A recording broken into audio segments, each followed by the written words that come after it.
Welcome back to your maths class. हम पढ़ रहे थे आपका चैप्टर नंबर सिस्टम। इसमें हमने कल पढ़ा था इरेशनल नंबर्स, आज हम पढ़ेंगे रेशनल नंबर्स। रेशनल नंबर्स हमारे वो थे जो हमारे नंबर लाइन पे शो हो सकते हैं। कोई भी नंबर, जैसे इंटीजर हो, नॉन इंटीजर हो, नेचुरल नंबर हो, होल नंबर हो, वो सारे होते हैं हमारे रेशनल नंबर्स। लेकिन कुछ ऐसे नंबर्स भी होते हैं जो नंबर लाइन पे तो शो हो सकते हैं लेकिन रेशनल नहीं होते, जैसे कि √2, √3, √5, √11, √17, √23, पाई, या फिर ऐसे नंबर जो बाइनरी डिजिट्स हमें शो करें, जैसे 0.1011, 0, 1, 1, 1, 0, इस तरह के नंबर्स, इन्हें हम बोलते हैं बाइनरी फ्रैक्शंस। तो ये हमारे नंबर लाइन पे तो शो होते हैं लेकिन किसी का भी परफेक्ट स्क्वायर नहीं हो सकते। ये नंबर्स कभी किसी का परफेक्ट स्क्वायर नहीं होते, इसलिए इन्हें हम कहते हैं इरेशनल नंबर्स। अब हम देखेंगे इन्हें नंबर लाइन पे हम शो कैसे करते हैं। जैसे कि हमने सबसे पहला हमारा एग्जाम्पल ले लिया √2, locate √2 on the number line. तो हम क्या करते हैं, यहाँ पाइथागोरस थ्योरम हम यूज करते हैं। पाइथागोरस थ्योरम यूज करके हम जो भी इरेशनल नंबर हमें निकालना हो उसको हम हाइपोटेनस मान लेते हैं। तो हमने ये ट्रायंगल बना लिया ए, बी और सी, और हाइपोटेनस ले लिया इसका √2। हाइपोटेनस √2 तभी पॉसिबल हो सकता है जब ए और बी दोनों हमारे 1 हो। ए बी और बी सी दोनों 1 हो। जैसे कि एग्जाम्पल मैं आपको समझा देती हूँ कैसे होगा ये। ए सी मैंने ले लिया √2। अब ए सी क्या होगा, पाइथागोरस आपने पढ़ रखी है, A C square is equal to A B square plus B C square. तो A C square A B square हो गया 1 का square plus B C square 1 का स्क्वायर, तो A C square is equal to 2। तो अब हमारा आ जाएगा ए सी की वैल्यू √2। जब इसका रूट करेंगे, स्क्वायर को यहाँ लेकर आएंगे तो ए सी की वैल्यू √2। आ गई बात समझ में। ये पॉसिबल फ्रैक्शंस हमें निकालनी पड़ती हैं कि हाइपो हमारा अगर √2 होगा तो ए बी और बी सी की वैल्यू हम क्या रख सकते हैं। अब इन्हें हम नंबर लाइन पे कैसे शो करेंगे। ये हमने नंबर लाइन ले ली 0, 1, 2, 3, -1, -2, -3। यहाँ मैंने हमारा ले लिया ए, मान दिया मैंने 0 को ए पॉइंट रख लिया, 1 को रख लिया बी पॉइंट, तो ये मेरा डिस्टेंस हो गया 1 यूनिट का। इसी तरह से 1 यूनिट का डिस्टेंस मैंने यहाँ 90 डिग्री का एंगल बना लिया सी तक। अब ये हाइपो मेरा बन गया यहाँ से √2।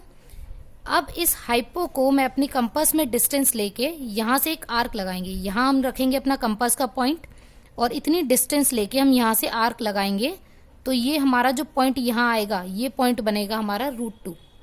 ये पॉइंट बन जाएगा √2। अब आई बात समझ में, 1 और 2 के बीच में √2, और आप अपने स्केल से चेक कर पाएंगे जब आप पेंसिल और स्केल से बनाएंगे तो ये डिस्टेंस आपकी अप्रोक्सीमेटली 1.32 आएगी, जो कि हमारा √2 का वैल्यू निकलती है। अब हम लोकेट करेंगे √3 को, √3 ऑन द नंबर लाइन। अब देखिए इसमें भी हम पाइथागोरस यूज करेंगे, √3 को हाइपो रखेंगे। जब √3 को आप हाइपो रखोगे तो हमें क्या करना पड़ेगा, एक साइड 1 और एक साइड √2। अब इसे हम परपेंडिकुलर या बेस कुछ भी रख सकते हैं। √2 को चाहो तो परपेंडिकुलर रख लो या √1 को बेस रख लो, लेकिन एक चीज हमें ध्यान रखनी पड़ेगी, √2 को अगर हम बेस रखेंगे तो ये हमें पहले नंबर लाइन पे शो करना पड़ेगा, तभी तो हम रख पाएंगे, क्योंकि √2 की वैल्यू डायरेक्ट तो नंबर लाइन पे निकलेगी नहीं, तो हमें पहले √2 निकालना पड़ेगा। तो सबसे पहले हमने क्या किया, √2 निकाल लिया, जैसे हमने अभी पहले वाले में निकाला था। पहले एग्जाम्पल में हमने निकाली थी √2 की वैल्यू, ये 1, ये 1, ये डिस्टेंस लेके आर्क लगाया तो आ गया हमारा यहाँ पे √2। √2 से हमने ये वाली लाइन बना ली, ये हो गई हमारी 1 यूनिट की। तो ये जो डिस्टेंस निकलेगी हाइपो की, ये हमारा हो गया √3, ये हो गया √2, ये √1 नहीं 1, और ये हो गई हमारी √3। अब कंपास में यहाँ से यहाँ तक का डिस्टेंस लेंगे, कंपास को यहाँ पॉइंट करेंगे और ये आर्क हम ऐसे यहाँ पे लगाएंगे तो बन जाएगी हमारी वैल्यू √3 की। एक तरीका तो हमारा ये होता है कि √2 की वैल्यू यहाँ निकाल ली, पहले √2 का आर्क लगाया, फिर हमने 1 जो डिस्टेंस यहाँ लेनी थी ये लेके √3 का आर्क लगा लिया। इसका एक दूसरा तरीका भी होता है कि अगर हमें √2 का आर्क ना लगाना हो तो हम कैसे करेंगे। हमने ये पहले √2 के लिए जैसे किया था 1, और ये वाली डिस्टेंस भी हमने ले ली 1, तो ये हमारा हाइपो आ गया √2। इसके बाद हमने क्या देखा, हमने इस √2 को बेस मान के एक परपेंडिकुलर डाला यहाँ से 1 यूनिट का, ये 1 यूनिट का परपेंडिकुलर हमने यहाँ डाल दिया। इस परपेंडिकुलर का जो ये पॉइंट आया इसको हमने जोड़ दिया यहाँ हमारे सेंटर से, तो ये जो लाइन मेरी बनी ये बन गई √3 की।